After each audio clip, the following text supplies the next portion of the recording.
Bismillahirrahmanirrahim. Assalamualaikum warahmatullahi wabarakatuh. Waalaikumsalam warahmatullahi wabarakatuh. Alhamdulillahirabbil alamin. Wassalatu wassalamu ala asyrafil anbiya'i wal mursalin wa ala alihi wa sahbihi ajmain, amma ba'du. Pada anak-anak itu ada 4 jenis emosi dasar. Courageous, ya termasuk courageous ini atau semangat ini ada senang, bahagia, riang, gembira, cinta, kagum, damai, syukur, takjub. Kemudian ada sedih, termasuk kategori ini duka, kecewa, hampa, dan malu, galau, putus asa, lara, pilu, ya, takut, emosi, cemas, khawatir, gelisah, ngeri, cemburu, ragu-ragu, dan marah, kesal, jengkel, jijik, geram, benci, dendam. Jadi ini emosi dasar pada anak sebelum dia akil balik. Ya, ini ada 4 ini. Kalau kita lihat ya, yang negatifnya lebih banyak ya dibanding positifnya ya. Dan ini ada di anak-anak, ada. Jadi kalau dia satu ketika marah, satu ketika takut, satu ketika sedih, itu wajar sebetulnya, lumrah karena ada di otak. Dan ingat ya, ini yang desain ini Allah, yang ciptakan Allah. Untuk apa? Banyak banget misterinya untuk apa. Tapi salah satu yang ditemukan oleh Daniel Goleman adalah supaya hidup kita dinamis. Ya, hidup kita itu nggak mungkin pernah senang kalau belum pernah sedih. Ya, nah. Kemudian kalau batang otak gimana Bu Aisyah, ini dia batang otak. Besar banget ya, ini kalau dia tegang nih fight or flight ini. Salah satunya ya, fungsi batang otak banyak sekali. Tapi untuk kondisi, terutama pandemi ya, yang saya ceritakan ini adalah ini tadi, dia tegang, dia fight or flight or flight, serang atau kabur, serang atau kabur. Begitu juga anak-anak, ya, serang atau kabur. Kenapa? Karena itu tadi, ya, virus itu sudah masuk dalam rumah. Biasanya mungkin sebelum pandemi ini di luar rumah baru kita tegang. Ya. Masuk di rumah sudah otomatis rileks. Tapi sekarang agak sulit ini, di dalam rumah juga tegang. Ya. Nah, jadi kalau pada saat anak bosan itu berarti kolaborasi kerjanya batang otak dan otak mamalia tadi. Otak limbik system tadi. Jadi otak reptil dengan otak mamalia. Ya. Apa sih yang diharapkan oleh anak-anak pada saat dia bilang, Bunda bosan, aku nggak suka, gurunya ngajarnya bosenin, misalnya gitu ya. Anak-anak nggak butuh orang tua telepon guru. Pak guru gimana sih kalau ngajar yang benar dong? Nggak butuh, itu dia tambah malu nanti. Bunda kenapa ditelepon? Aku kan cuma bilang aku bosan. Dia cuma mau bilang gitu doang. Karena untuk anak-anak di usianya mereka belum pandai memanage emosi. Salah satunya adalah itu tadi, dia ungkapkan. Bahkan dia nangis. Itu juga cara. Apalagi nangis bukan hanya caranya anak-anak, cara orang dewasa juga untuk merilis, melepaskan tadi, ya, kita punya ketegangan tadi, itu dengan menangis. Ya. Jadi kalau ada, ya, buat ayah barangkali ya lihat istrinya nangis, biarin aja. Ya, yang dibutuhkan adalah paham, ngerti, paling nggak dipeluk ya. Anak-anak juga gitu. Karena menangis itu, ada orang bilang jangan nangis, itu keliru. Karena menangis itu ciptaan Allah untuk kita ya melepaskan ketegangan batang otak dan otak mamalia tadi. Kalau ada yang sampai melarang menangis, itu sayang banget. Karena itu cara alami yang Allah berikan. Ya, anak juga gitu. Jadi yang dibutuhkan mereka itu sebetulnya adalah ya orang tua paham bahwa dia bosan, itu aja. Ya Bunda juga tahu ya, kamu bosan ya nak ya. Apalagi watak yang ekstrovert. Anak-anak yang watak ekstrovert itu dia kalau punya energi kalau di luar rumah dan bersama-sama teman. Kalau anak introvert sih memang senang di rumah sendiri. Makanya untuk anak introvert PJJ ini aduh luar biasa deh. Ya mungkin itu doa mereka ya. Bisa sekolah dari kamarnya. Itu anak introvert. Anak yang memang punya energi dikala kerjanya sendiri. Tapi anak ekstrovert, ya Allah. Jangankan anak ekstrovert, kita nih orang tua yang ekstrovert atau bapak ibu guru yang ekstrovert, ciri khasnya itu tadi, ya. Punya kekuatan bila ketemu orang. Ya. Pulih energinya pada saat di luar rumah, itu ekstrovert. Inilah yang cepat bosan. Ya. Makanya kadang-kadang kita harus pintar memang cari apa variasi untuk ajak makan atau kita keluar sebentar yuk. Misalnya sore-sore aja 1 jam sama ibunya supaya melatih anak juga untuk pakai protokol kesehatan. Masker nih kalau pakai masker nggak pernah dilatih juga capek nanti. Satu ketika nanti ya sektor pendidikan dibuka ya. Sekarang kan kalau di daerah ya, terutama daerah yang susah sinyal kan Pak Nadiem sudah membolehkan ya. Yang susah sinyal kan, susah sinyal itu pun juga satu kelas cuman boleh berapa orang ya, 5, 8 gitu ya. Karena takut ketinggalan karena dia sinyal susah, kemudian gadget susah di daerah ya. Di Jakarta masih belum lagi Jabodetabek ini masih belum lagi karena masih tempatnya sangat resiko tinggi. Ya. Jadi ya ajak aja sore-sore gitu saya biasanya kalau Bu bosen Bu kita kemana ya paling cuman kemana kayak gitu ke minimarket terdekat rumah cuman beli es krim doang tapi latihan pakai masker anak-anak latihan jaga jarak latihan habis dari luar rumah sampai rumah nggak duduk nggak apa pergi kamar mandi itu latihan harus ya itu sebetulnya buat anak-anak yang ekstrovert. Atau ada lagi anak-anak ekstrovert ini saya perhatikan ya, termasuk anak-anak saya yang ekstrovert, dia belajarnya pakai 2 gadget, 1 laptop untuk mendengarkan Bapak Ibu guru menyampaikan ya pelajaran-pelajaran sekolah, 1 gadgetnya itu untuk chatting sama teman-temannya, untuk diskusi. Karena memang itu pengganti teman-teman yang ada sekeliling. Ini yang harus kita pahami. Ya. Baik, nah sekarang level emosi pada orang dewasa lebih variasi lagi. Kalau tadi anak-anak hanya 4, sedih, takut, marah, courageous, semangat ya. Jadi ini ya marah dan langsung di sini semangat. Kita lebih variasi nih, pecahannya banyak. Ada beberapa tempat kalau kita googling ya dia ada lebih pecah lagi dia punya ya level-levelnya. Seperti marah ini nanti ada kesal, jengkel, dendam dan sebagainya. Tapi saya ambil yang ini saja karena ini memudahkan. Kok kayak tangga Bu Aisyah? Iya, ternyata kalau dihitung, ya diukur level emosi atau otak limbik sistem ini pada saat emosi jenis-jenisnya ini, dia ada frekuensinya. Apati ini rendah 50 Hz, ya, di atasnya sedih 75, di atasnya lagi takut 100. Ya, ini kategorinya nafsu lawamah. Memang kalau kita googling, kita melihat nafsu lawamah itu ya katanya yang paling bawah nafsu amarah. Tapi setelah ya riset terakhir mengatakan amarah itu frekuensinya 150 Hz, maka amarah itu di tengah justru. Lawamah ini didefinisikan nafsu yang berlara diri. Ya, aku nggak bisa apa-apa, aku cuman gini doang. Itu sebetulnya ini nuansanya sedih dan apati ya, putus asa ya apati ini. Ya. Kemudian anger, marah, jengkel, kesel, dendam, jijik masuk di sini. Ya, di atasnya lagi ada pride, ya, membangga-banggakan. Bangga boleh, tapi kalau membangga-banggakan, ya, itu masih di nafsu amarah itu, 175 Hz. Ya. Nah, mulai di atasnya courageous atau semangat ini 200 Hz. Ya, ini sudah masuk zonanya nafsu mutmainnah. Di atasnya lagi acceptance, di atasnya lagi peace, dan di atasnya lagi enlightenment, pencerahan gitu. Oh gitu ya, nah, itu pencerahan itu. Ya, mendapatkan informasi terus kita oh gitu, nah, itu pencerahan. Ya nanti kita lihat ya, nah, untuk naik pencerahan itu caranya apa? Ya, nah, jadi mulai dari courageous sampai pencerahan ini kategorinya nafsu mutmainnah. Ya, emosi memang ada yang negatif, ada yang positif. Termasuk juga nafsu, ada yang negatif, ada yang positif. Memang yang positif itu lebih sedikit daripada yang negatif. Dan ini semua ada di limbic system, ada di otak manusia.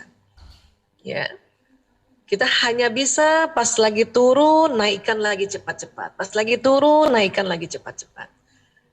Itulah tadi saya di awal mengatakan, memanage emosi ini adalah perjuangan seumur hidup.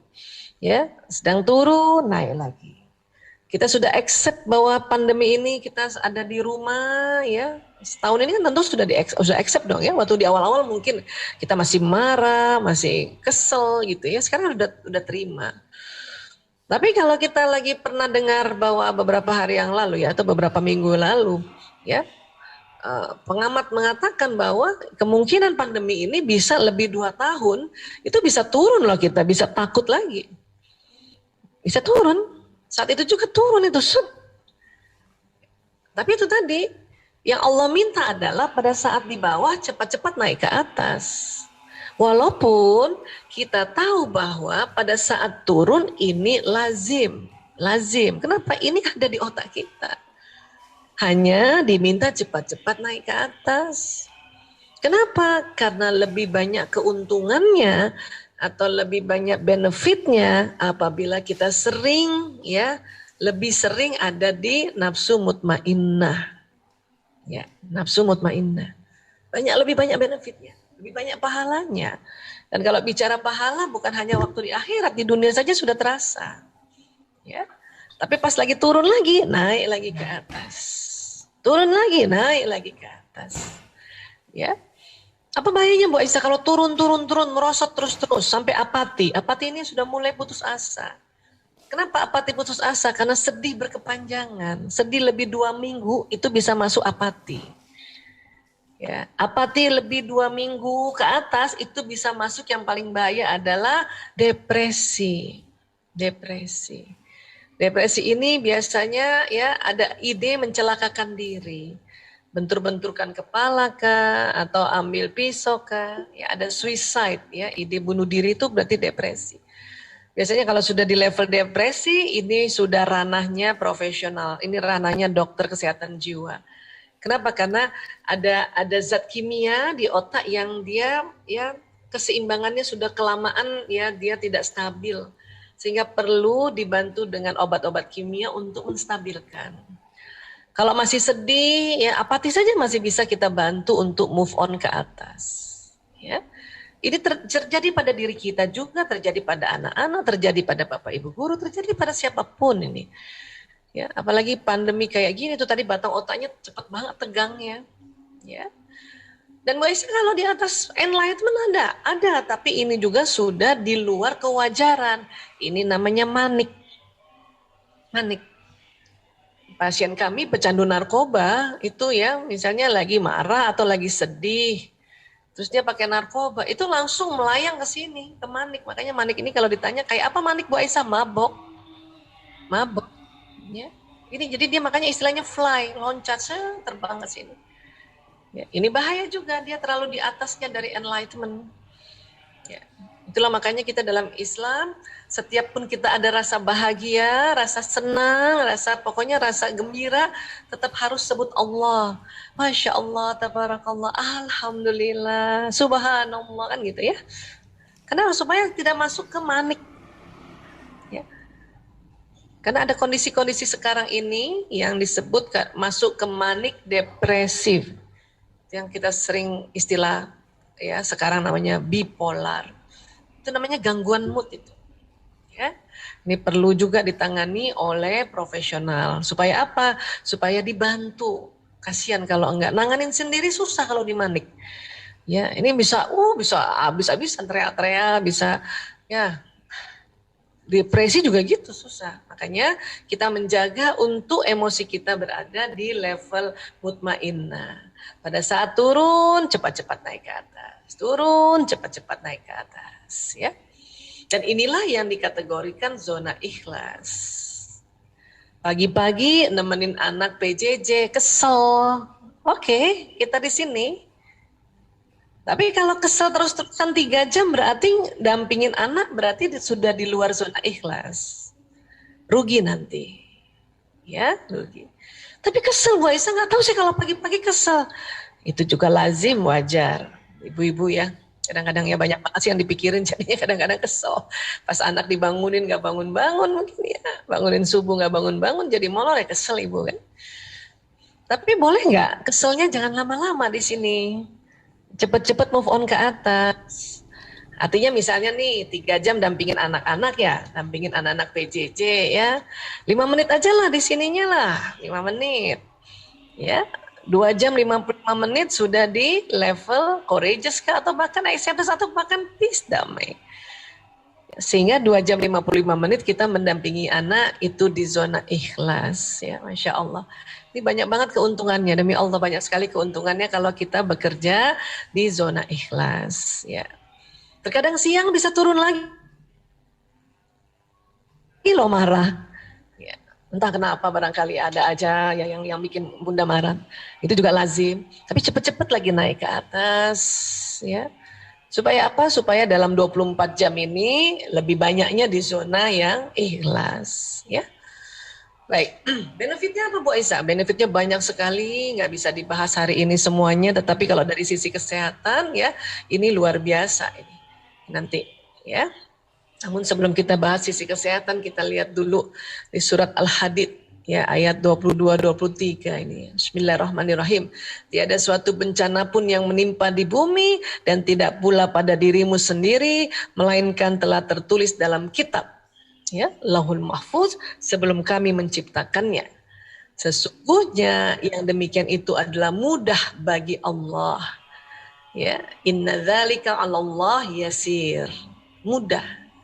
Ini kalau kita anggap ini bencana ya menimpa di bumi nih, ya sudah tertulis rupanya. Tapi tulisannya apa di kitab Lauhul Mahfuz kan kita nggak tahu. Bisa jadi sebetulnya ya tertulisnya adalah kalau manusia makannya halal dan thayyib, maka dunia damai gitu ya, sejahtera. Mungkin begitu. Tapi kalau manusia makannya yang tidak halal dan tidak thayyib, maka terjadi bencana. Mungkin begitu kan? Ya. Allah hanya mau menyampaikan bahwa itu mudah bagi Allah. Ya, mudah itu. Ya, nah, kemudian apalagi yang Allah minta sebetulnya di ayat 23? Kami jelaskan yang demikian itu supaya kamu jangan berduka cita terhadap apa yang luput dari kamu dan supaya kamu jangan terlalu gembira terhadap apa yang diberikannya kepadamu dan Allah tidak menyukai setiap orang yang sombong lagi membanggakan diri. Jadi kalau ini ya ayat ini kan ya betul-betul kita diingatkan oleh Allah untuk jangan berduka cita. Kenapa? Kalau nanti bisa depresi. Ya. Dan jangan terlalu gembira. Ya, jangan berduka cita nanti depresi. Jangan terlalu gembira nanti manik. Dan Allah tidak suka ya orang yang sombong lagi membanggakan diri di sini. Itulah Allah ingatkan kita di surat Al-Hadid tadi, termasuk dalam bencana ini. Ya, karena ada yang kita nggak ya luput dari kita nggak bisa itu kita udah ya kembalikan pada Allah semuanya supaya tidak sampai depresi. Tapi juga jangan terlalu gembira, bahaya nanti mabok manik. Ya, otak tuh suka bisa los ya. Dan kita diminta tidak boleh sombong, nggak boleh kita tantang itu virus mana tuh virus COVID, nggak boleh. Allah sudah ingatkan di Al-Hadid ayat 23. Jadi kita diminta itu lebih seringnya di sini nih. Ya, turun cepet-cepet naik, kalau bisa loncatin nih sombong nih, ya naik di sini lagi. Ya. Profesor David Hawkins mengatakan getaran magnet energi di bawah 200 Hz menyebabkan seseorang mudah terserang penyakit. Jika frekuensi energi seseorang 200 Hz dan di atasnya maka dia senantiasa sehat. 200 mana Bu Aisyah ini dia courageous. Ya. Itulah makanya mengapa kalau lagi pas turun cepat-cepat naik ke atas, minimal di sini ya di courageous. Ya. Itu makanya kita kenapa kasih yel-yel pada diri kita atau anak-anak, ya semua semangat. Bahkan kalau di chattingan tuh ada tulisan semangat. Itu supaya kita berada di 200 dulu nih. Bagus lagi di atasnya. Ya. Nah, Profesor David Hawkins mengatakan di dunia ini dia telah melihat orang yang mempunyai frekuensi positif 700 Hz sampai 1000 Hz, maka kekebalan tubuh atau imunitas dan vitalitasnya sangat tinggi. Yang mana Bu Aisyah nih 1000 ini? Ya, ini dia 700 sampai 1000 enlightenment.